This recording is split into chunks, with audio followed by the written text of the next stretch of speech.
Guys, इस video में हम art and culture series start करेंगे।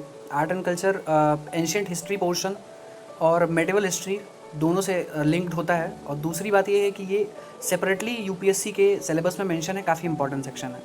तो बेसिकली अगर आप आर्ट एंड कल्चर की बात करो तो दो जगह पे ये आपको यूज़फुल होगा। पहला तो प्रीलिम में 2014 में देखा जाए तो 28 क्वेश्चन आए थे, उसके बाद जनरली 4-5 क्वेश्चन आते हैं जो आर्ट एंड कल्चर के होते हैं।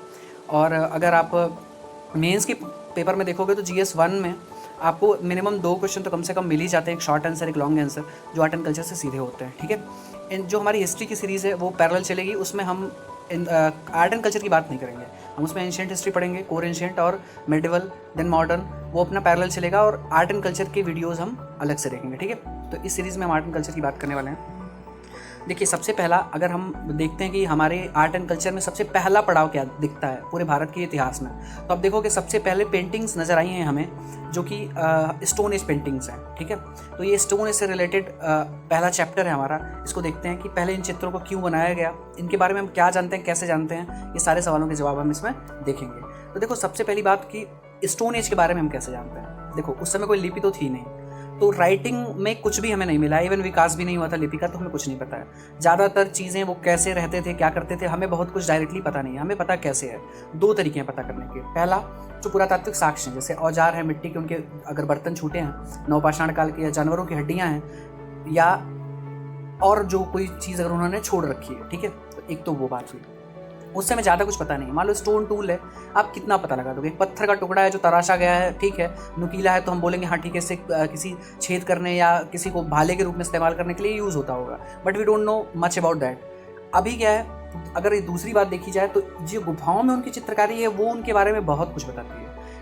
उसमें बेसिकली उन्होंने अपनी ज़िंदगी के बारे में, जो उस टाइम की लाइफ रही होगी, उसके बारे में हर एक एस्पेक्ट को उन्होंने दर्शाने का प्रयास किया है। जैसे आप देखोगे तो कुछ इमेजेस ऐसी हैं जिसमें वो शिकार करते हुए दिखाते हैं, तो शिकार का जो महत्व था उस काल में, कैसे करते थे, उसके बारे में पता चलता है। डांस करते हैं तो डांस करते हुए दिखाया गया, जैसे आज के जनजातीय नृत्य होगा, आप देखते होंगे कि हाथ पकड़ के वो एक सर्कल बना के नृत्य करते हैं, तो वैसा ही कुछ नृत्य आपको इन पेंटिंग्स में दिखेगा जो तत्कालीन उस समय के लोग कर रहे होंगे शायद।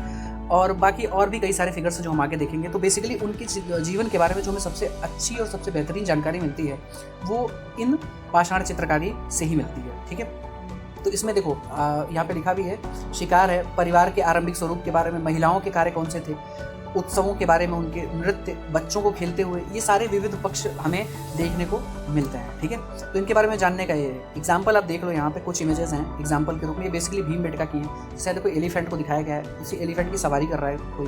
ठीक है, यहाँ पे आप युद्ध के या शिकार के दृश्य को देख रहे हो, भाल्या का इस्तेमाल यहाँ पे देखो किया जा रहा है। ठीक है, इसका पता ये था कि इन्होंने ऐसा कुछ बना रखा था जो स्टोन से आगे लगा के बनाते थे लकड़ी के डंडे में। फिर यहाँ पे एक पूरी टोली ही शिकार पे निकल रही है, तो पता ये था कि कोई समाज या कबीला टाइप का सिस्टम बन चुका था उस काल में, जब मध्य पाषाण काल की ये पेंटिंग है जो भीमबेटका से मिली है।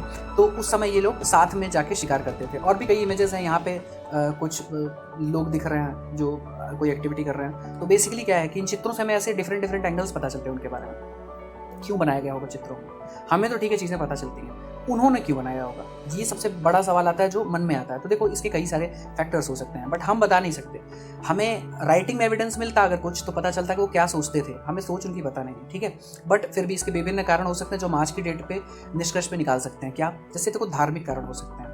आज भी हम बहुत सारे इमेजेस देखते हैं जो कि धर्म के लिए बनाए जाते थे। ठीक है, देवी देवताओं से संबंधित है, मंदिरों को सजाने के लिए, ये सारा है। तो ये एक फैक्टर हो सकता है कि उस टाइम पे कोई बिलीफ सिस्टम उनका रहा हो, उसके वजह से वो बनाते हो। ठीक है, एक फैक्टर तो ये हो गया।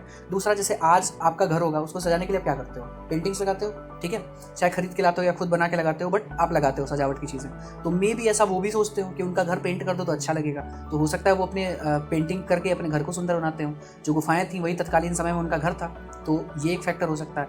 अगला फैक्टर क्या हो सकता है, देखो रोजमर्रा का जो उनका जीवन था उसके दृश्य को, जैसे हम आज के डेट में डायरी लिखते हैं ना, हो सकता है वो अपनी बातों को रिकॉर्ड करते हो। किसी दिन शिकार पे गए तो शिकार का चित्रण कर दिया, बच्चों को खेलते हुए देखा उसका चित्रण कर दिया। तो हो सकता है डायरी लेखन या यादों को संजो के रखना अगली पीढ़ियों तक के लिए उस तरह इस्तेमाल करते हो। हमें नहीं पता है कि इसमें से कौन सा है, बट ये पॉसिबिलिटीज़ हो सकती हैं। उसके बाद क्या हो सकता है, इसका कोई तंत्र वाला महत्व भी हो सकता है। उनको ऐसा लगता हो कि जिस दिन शिकार की इमेज बनाते हो उस दिन शिकार अच्छे मिल जाते हो। सही है, तो ये सारे बहुत सारे फैक्टर्स हो सकते हैं जिसकी वजह से वो बनाते हो, हमें पता नहीं है। अगर इन केस की मेंस में क्वेश्चन आता है तो आप ऐसे आंसर करोगे कि वर्तमान समझ के आधार पर हम बहुत सारे निष्कर्ष निकाल सकते हैं कि ये पॉसिबल फैक्टर्स हो सकते हैं जिनकी वजह से ये पाषाण चित्रकारियाँ की गई। ठीक है, इनकी खोज कहाँ होती है और महत्वपूर्ण स्थल कौन से। देखो, भारत में जो सबसे प्राचीन चित्र हैं वो उत्तर पूरा पाषाण काल के हैं। ठीक है, एंशिएंट हिस्ट्री के लेक्चर में पाषाण काल में हम देखेंगे कि पूरा पाषाण काल को, जो कि 5 लाख से 50,000 BC तक का माना जाता है भारत में स्पेशली, उसमें से जो उत्तर पूरा पाषाण काल है वो मतलब लास्ट का जो आपका 40,000 BC से लेकर 10,000 BC तक का काल है, वो है आपका पूरा पाषाण काल। देखो, जो पूरा पाषाण काल है, पूरा पाषाण काल आपका 5 लाख से 10,000 तक आता है। ठीक है, अब इसमें से जो 40,000 BC है से लेके 10,000 BC तक का ये जो काल है, ये आता है उत्तर पूरा पाषाण काल में। ठीक है, जिस काल में ये पेंटिंग्स बननी शुरू हुई। 10,000 से लेके 6,000 BC तक का काल आता है मध्य पाषाण काल में। ठीक है, तो ज़्यादातर चित्र मध्य पाषाण काल के हैं, जो कहीं भी मिले हैं इंडिया में, कहाँ कहाँ मिले हम देखेंगे, लेकिन ज़्यादातर चित्र जो बने हैं वो मध्य पाषाण काल के। लेकिन शुरुआत कब हुई है? उत्तर पूरा पाषाण काल से। उत्तर पूरा पाषाण काल ही वह काल भी था जब आग की खोज हुई थी। तो बेसिकली ये भी चीज़ भी आपको याद रखनी चाहिए, हम आगे डिस्कस करेंगे अगली वीडियो में। खोज किसने की? जो पहली खोज हुई थी वो आर्किवॉल्ड कार्लाइल ने की थी 1867-68 में। सुहागी घाट है मिर्जापुर उत्तर प्रदेश में, वहाँ से इन्होंने इसको खोजा था। ठीक है, आगे बहुत सारे स्थल खोजे गए और कुछ फेमस स्थलों की हम बात कर लेते हैं जहाँ से पेंटिंग्स मिली हैं। कैमूर हिल्स है, कैमूर का हिल्स का रीजन है उत्तर प्रदेश में, मिर्जापुर जिले में बेसिकली ये पड़ता है। यहाँ पे जो पेंटिंग्स हैं काफ़ी मात्रा में मिली हुई हैं, सुहागी घाट उनमें से एक है। उसके अलावा सबसे फेमस स्थल आपको पता होगा भीमबेटका है, जो कि मध्य प्रदेश में है। यहाँ 500 से अधिक चित्र हैं और इसकी खोज हुई थी 1957-58 में। VA वाकणकर साहब ने इसकी खोज की थी। अब देखो क्या है कि ये इस बार के UPPCS प्री में ये क्वेश्चन पूछ लिया गया था कि भीमबेटका की खोज किसने करी थी। UPSC में ऐसे क्वेश्चन एक्सपेक्ट नहीं होते हैं, वो बेसिकली फीचर्स पे क्वेश्चन पूछते हैं या कॉन्सेप्चुअल क्वेश्चन पूछते हैं, बट आपको फैक्ट थोड़े बहुत पता होने चाहिए। ओके, एक और प्रसिद्ध स्थल है उत्तराखंड में लखुडियार। ठीक है, लखुडियार का मतलब होता है लाख गुफाएं। ठीक है, सुयाल नदी के तट पर ये अल्मोड़ा जिले में है, उत्तराखंड में। और इसके अलावा फिर आंध्र प्रदेश और कर्नाटक के क्षेत्र में आप कूपगल्लू, पिकली हल और टेक्कलकोटा आदि स्थलों को जानते हैं। तो कुछ एग्जांपल्स आप याद रखिए मेंस में लिखने के लिए, और साथ में अगर मैच करने के लिए आ जाए तो वो भी आपको पता होना चाहिए कि ये पेंटिंग्स के लिए फेमस हैं। अच्छा, अब इन चित्रों में क्या क्या चित्रित हुआ है? देखो, इनको 3 पार्ट में बांट सकते हो। पहला मानव चित्र, जिसमें मानव को चित्रांकित किया गया है। दूसरा पशु चित्र है और तीसरा ज्यामिति या आकृतियां हैं। 3 प्रकार के चित्रण किए गए हैं। इसमें सफ़ेद, काला, लाल और उत्तर पूरा पाषाण जो सबसे प्राचीन चित्र हैं उनमें हरे कलर का भी इस्तेमाल किया गया। हालांकि कुछ और कलर हैं पर वो बहुत रेयरली यूज हुए हैं, मेजरली यही कलर इस्तेमाल हुए हैं। और मध्य पाषाण काल में तो आप लाल, काला और सफ़ेद ही यूज होते देखेंगे। ठीक है, ज़्यादातर चित्रों, आगे में एग्जाम्पल भी देखेंगे। अच्छा, इन चित्रों में जैसा हम पीछे डिस्कस कर चुके हैं, उनकी रोज़मर्रा की जिंदगी की घटनाओं के अलावा कुछ धार्मिक एवं भव्य दृश्य भी चित्रित हुए, जैसे शिकार हो रहा हो, नृत्य हो रहा हो। ठीक है, मतलब उनके जो भी उत्सव रहे उस काल के। अभी आगे देखते हैं चित्र इनका। संगीत, हाथी घोड़ों की सवारी, जानवरों की लड़ाई, शहद इकट्ठा करना, शरीर सज्जा, छद्मवेश यानी मुखौटा वगैरह इस्तेमाल करते हुए।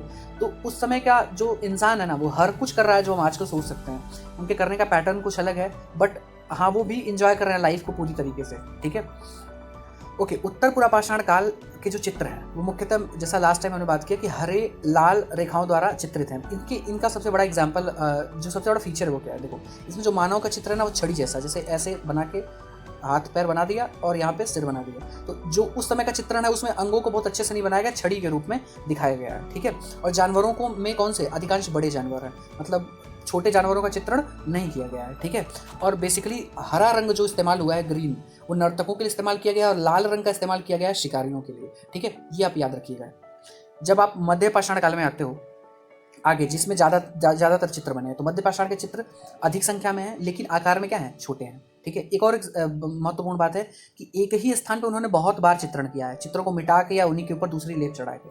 अब मे भी वो जगह इंपॉर्टेंट रही हो, या हो सकता है कि निर्धारित रही हो, कोई फैक्टर हो सकता है जिसकी वजह से बार बार एक ही जगह पे चित्रण किया गया, बट ऐसे हमें देखने को मिला है। ठीक है, अच्छा, अब इसमें क्या विशेषता है? देखो, शिकार के चित्र प्रमुख हैं, ये सब में बने हुए हैं, चाहे पूरा पाषाण काल हो या फिर मध्य पाषाण काल का चित्रण हो।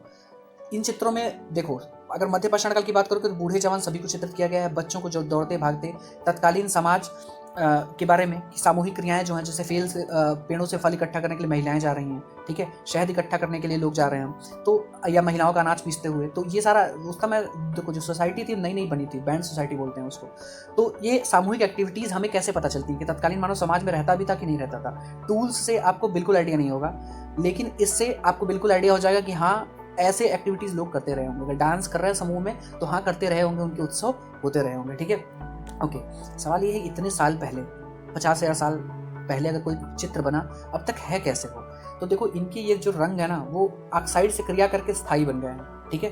यही कारण है कि ये इतने दीर्घजीवी चित्र हैं। आज हम बनाए, हो सकता है कुछ साल के बाद वो डिग्रेड कर जाए, बट ये स्टोन्स पे बनाए गए चित्र आज भी बचे हुए हैं इसके वजह से, ठीक है। ओके, ये चित्र हालांकि बहुत पुराने ज़माने के हैं, पर इनमें चित्रात्मक गुण एवं विशेषताओं की कोई कमी नहीं है। जैसे आजकल पेंटिंग होती है ना, लगभग आप चित्रों को देखोगे आपको लगेगा कि जिसने भी बनाया है, जितनी कम संसाधनों के साथ और जितनी कठिन परिस्थितियों में बनाया है, ये चित्र वाकई बहुत ही अच्छे हैं, ठीक है। तो बेसिकली देखो, एक तो प्रतिकूल परिस्थितियां हैं, दूसरे औजार उनके पास है नहीं, उसके बावजूद भी उन्होंने बहुत अच्छा चित्रण किया है, ठीक है। तो कुछ एग्जांपल्स इसमें देखेंगे। और देखो, अकेले जानवर के चित्रों को पे आप गौर करोगे तो इसमें आप रंग सामंजस्य और समानुपात, जैसे सिर कितने अनुपात में होना चाहिए, बाकी बॉडी कितने अनुपात में होनी चाहिए, पैर कितने बड़े होने चाहिए, अनुपात बहुत अच्छा है इनका। तो यही चीज़ें देखी जाती हैं एक अच्छी कला में, वो सारी हमें यहाँ पे दिखती हैं, ठीक है। अब कुछ एग्जाम्पल्स देखते हैं। देखो, जो लखुडियार का चित्रण है, आप देखो यहाँ पे डांस करते हुए दिखाया गया है। ये हाथ में हाथ लेके नृत्य की, जैसे आज की जनजाति के परंपराओं में जैसे नृत्य होते हैं, इवन आप साउथ इंडिया के भी डांस देख लो, या फिर आप चले जाओ नॉर्थ ईस्ट के। बेसिकली नॉर्थ ईस्ट में इस टाइप का डांस आपको, हर एक डांस आपको ऐसे ही फॉर्म में दिखेगा, जहाँ पे हाथ में लेके लोग डांस करते हैं, महिलाएं डांस करती हैं, ठीक है। और दूसरा, जैसे बताया, लहरदार लकीरें ज्यामितीय आकृतियों में उन्होंने चित्रित किया। इसका क्या महत्व रहा होगा पता नहीं है, लेकिन फिर भी ऐसे चित्रण हुए। फिर इसमें देखिए, ये भाले जैसा कुछ है और इससे शिकार किया जा रहा है किसी जानवर का, ठीक है। शिकारी जा रहे हैं और बैठे किसमें हैं? घोड़े पे बैठे हैं, ठीक है। तो इसका मतलब ये उस तत्कालीन समय में वो घुड़सवारी करते रहे होंगे, ये हमें पता चलता है। फिर इसमें देखो, एक कोई है जो शिकार कर रहा है और यहाँ पे बहुत सारे जानवर हैं जो भाग रहे हैं। अब इन जानवरों का चित्रण आप देखोगे तो ये अगर स्पेसिफिकली इस पर आप ध्यान दो, ये हिरन लग रहा है जैसे भाग रहा है। देखो यहाँ पे सींगें बनाई गई हैं हिरन की, जो भी होते हैं उनके, और पैर भी अनुपात में यहाँ पे भागते हुए इसको दर्शाया गया। तो कहने का तात्पर्य ये है कि तत्कालीन परिस्थिति में जितना उनका ज्ञान था, इनके चित्रण काफ़ी अच्छे हैं। और इसके अलावा आगे देखते हैं, तो भीमबेटका के एग्जांपल्स आपने पीछे ये सब देखे। और इसके अलावा कुछ है, जैसे घोड़े का चित्रण किया गया है, इसको पकड़ के ले जाया जा रहा है, तो हो सकता है उस समय घोड़े को पालतू बनाने का चित्रण किसी ने किया हो, ठीक है।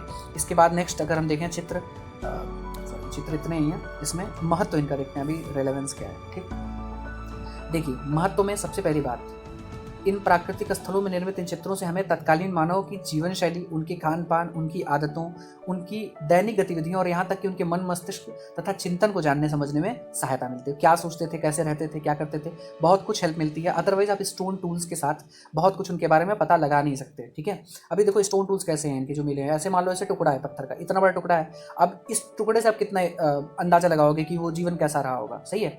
तो बहुत कुछ हमें पता नहीं है, बहुत ज़्यादातर चीज़ें डिग्रेड कर गई हैं।